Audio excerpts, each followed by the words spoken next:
No days off until we wealthy. Sorry, I'm so self-centered, it seems selfish. I'ma go and help myself before I'm helpless. Cause can't nobody rescue me. Escaping all my demons, now I feel just like a refugee. At war with myself, you know what bothers me? The fact that even if I win, I lose a part of me. Before I lay me down to sleep, my soul is not negotiable. All I know is C notes. I can be a vocal coach. If you rip my heart away, how the fuck I'm supposed to cope? How the fuck I'm supposed to keep my head up down this lonely road? Oh my no, God. I didn't cry when my dad died. My anger wouldn't let me shed a single tear for a stranger. Not now, not ever in life. You never supposed to say never, but I just said it twice. I don't remember asking you a goddamn thing. If so, what do I take to make my daughter's plate? How I'm supposed to ensure my kids' futures are bright? If I gotta pay my mama back for giving me life. I mean, even if I could, she couldn't give me no price. I've given mama all I had and it still doesn't suffice. I bought my mama a Benz, it cost me 50K cash. She told my brother she ain't want it, cause it ain't come with Nav. I invested myself, and then I shared with my folks. And dropped no album in 2020, because I went broke.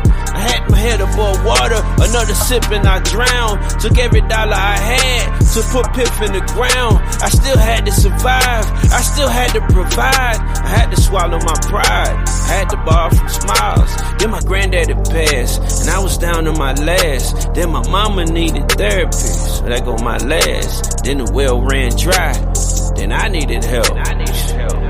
Surprise, nobody's there, nobody's left. Just me and myself. Take a look at my watch. It said it's time to reflect. Then the girl I was with chose the exit stage left. I mean, ain't no money left. What the fuck I expect? Oh, silly me, I asked my mama for help. She said I should've done a better job at managing wealth. Now to get to where I am, I can't regret where I've been. I took a look at my bank account and said never again. Not this, nigga. Them times I'm never gonna forget, nigga. Time I start thinking like a rich nigga. Don't look at me, I don't got shit to give you. You on your ass, I don't know what to tell you. I got some money and ain't know nobody. Your ass, I don't know what to tell you. I got some money and ain't know no better. But ignorance is bliss, nigga. Ignorance is bliss. Said ignorance is bliss, nigga. Long live Piff.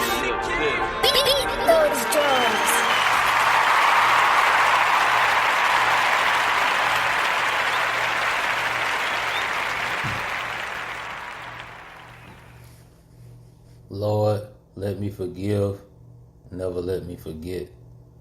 Mic check, 1 2 1 2. You want beef with the king, what is you gonna do? It's another episode of Hood Tales with ConeHead coming to you live and direct, early bird special.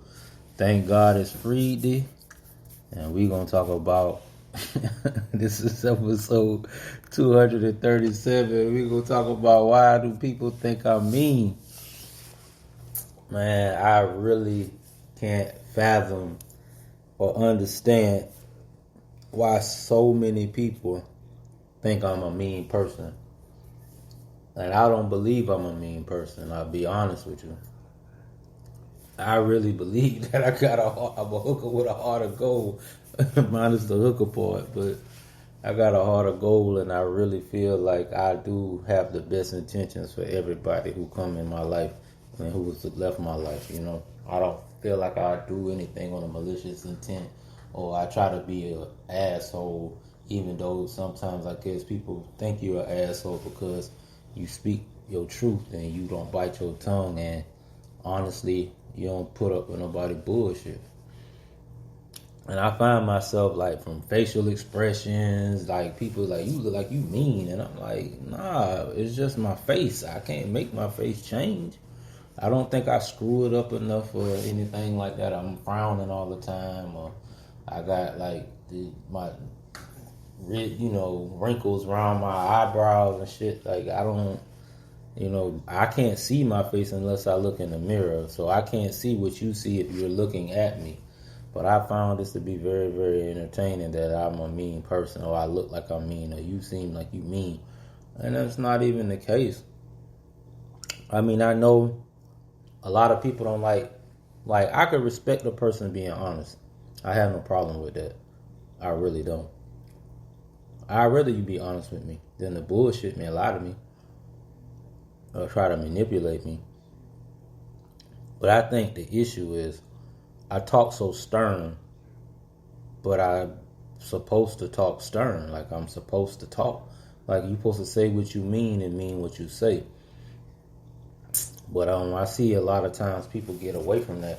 Like I was just actually watching this this video of this dating arrangement kind of show, and it was so funny because it was like I think like 8 females and 1 guy, and they had this balloon thing. You might have seen it, you might not, but the reason why I respected that episode so much is because no matter what them women tried to do to downplay the dude or try to embarrass him or make him feel like, I guess insecure is the word. He never let that shit bother him because he knew his worth and he knew his value. And so that was the thing.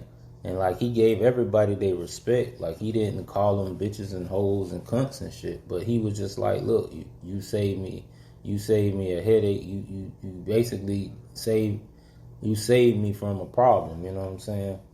You did me a favor. He kept repeating that. Like they would pop the balloons. And Buddy like, shit, I don't care what you say about me. I don't care about what you say, how I look, or none of that shit. It don't matter. You did me a favor by not, by popping a balloon. And all the women that had something bad to say about the dude was the chicks that want you to be, oh, baby, what's wrong? Or kiss your ass and shit. And it would just be funny, like, they can say what they want to this man and be disrespectful, and all he was doing is being honest. And they took honesty for arrogance. And he like, well, I can't be arrogant if I'm being honest with what I'm saying. Like, if you're not my type, you're just not my type. If I don't think you fit my plan, then you just don't fit my plan. And it was so amazing how all them ones that popped the balloon, and it was funny because one of the chicks, she thought he was like looking her like he wanted to eat her soul. And it was so funny because he wasn't even looking at her body. He was looking at the hairs on her arm. He don't like a woman with hairy arms. He told me, son, you got more hair on your arms. And she's like, oh, you doing too much. And it was funny because he like, shit, you got more hair on your arms than I do. And I'm a man. So he was like, you didn't fit anyway. Because she was like, oh, baby, my eyes, my eyes up here. You like that? You looking at my tattoos? He like, nah, I'm looking at the hair on your arms. And it was a funny moment because she thought she was built like that and it was all this in a bag of chips, and she wasn't. And then the other chick popped the balloon just because she knew she had hair on her arms, but they like that shit. But it was just so funny to see the reactions. But it was amazing how when it all was said and done, the baddest chick that was there chose him. She never popped a balloon. And it was just amazing because he stood on his square. He never let them shake, rattle, or roll him. And he was respectful. He was like queen,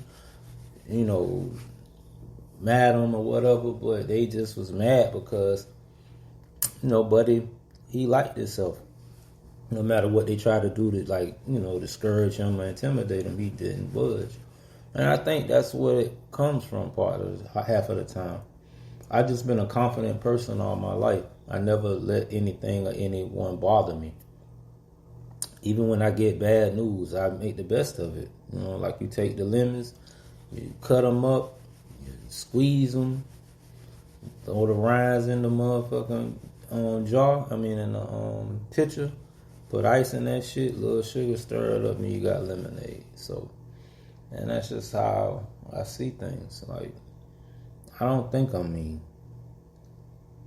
I have a mean streak in me from time to time for disrespect. Yeah, of course. Anybody's supposed to have that.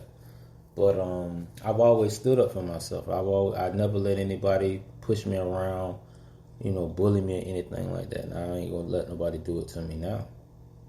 I mean, some of the issues I have are with women, and I guess it comes with the territory because the generation has changed. Like, women think they niggas. They don't think they women. They don't want to be, because if a woman is submissive and if a woman is loving and caring, oh, she a pussy. She a pushover. She a thrower, is that what the other women would say. But I think if they would take a page out of that woman's book, they would realize they would keep a man and they would have one. And it's just sad that me being the man that I am, and I just stand for what I stand for. Yeah, my father is an awesome man. He's an awesome mentor to show me how to treat a real woman. Like, I had someone hit me up talking about something. He who findeth a woman findeth a good thing, and that's not what the Bible said. The Bible said he who findeth a wife, but 95% of the women ain't even wife material. They just women with big coochies and big titties and big minds and big mouths.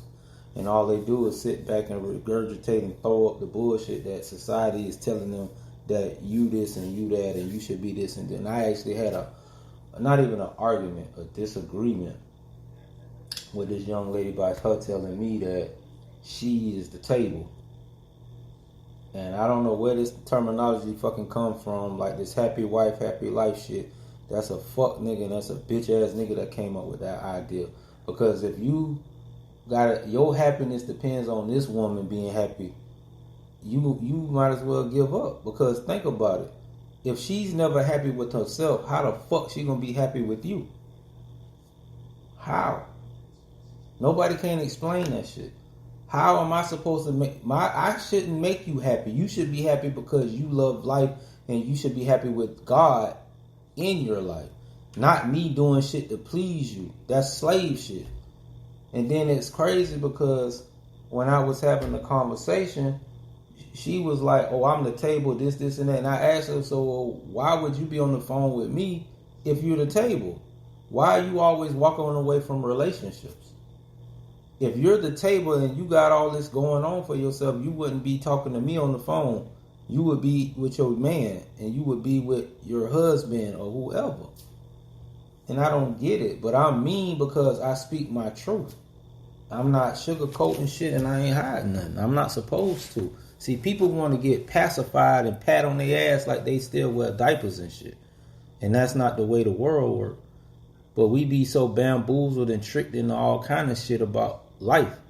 And it's fucked up that people sit here and allow mediocre shit to come into real situations. And it sucks. And it's fucked up as it is may be.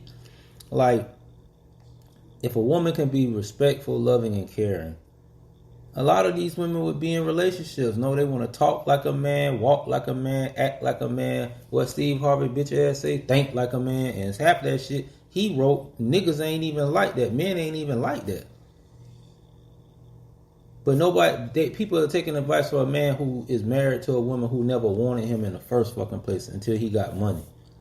But that's who I'm supposed to look at as a role model. No, I look at my father, the Rottweiler, a man's man, a real man. He ain't compromised, even though my mama threatened that nigga that if he didn't come back, when he came back to our house, if he didn't take her to the courthouse and get married, don't come back no more. So he fell for that bullshit. But I give him a pass because he's a real one. But this is just what I'm saying. Like, I seen how my father treated women through my mother. So I know what I bring. And my face, this is just my face. Doesn't make me mean. Because I speak my truth and because I shoot from the hip. I've been always brutally honest since I was a kid. I spoke like I spoke. If anybody understands that. But like and subscribe to my YouTube channel, Hood Tales of ConeHead. Go on Spreaker.com, type in Hood Tales of ConeHead, and that's the podcast app. With that being said, man, it's another episode of Thank God It's Freeday. I appreciate y'all taking time out y'all day. I love y'all. If you love me, I love y'all. If you fuck with me, I fuck with you. But if you don't fuck with me, man, fuck you. On my mama and my dead daddy grave. You a bitch. I'm out.